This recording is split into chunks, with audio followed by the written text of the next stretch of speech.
Hello, this is a quick video showing you how to build and attach the chin mount distance sensor to your Marty. What you'll need is the distance sensor, the chin mount, your add-on cable, one short M3 8mm screw and one bolt. Line up the sensor and mount like so, making sure the sensor and add-on plug are facing the right way. Pop the screw through the front and tighten with a bolt on the back. Plug in the add-on cable.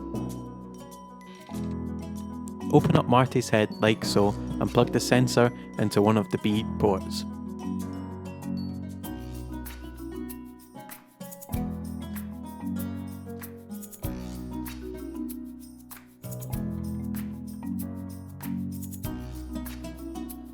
The sensor will clip on like so.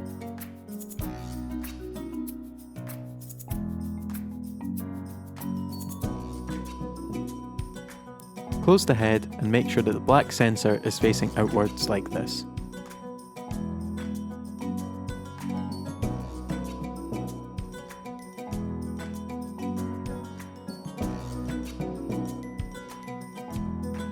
Pop the head back together and you're good to go.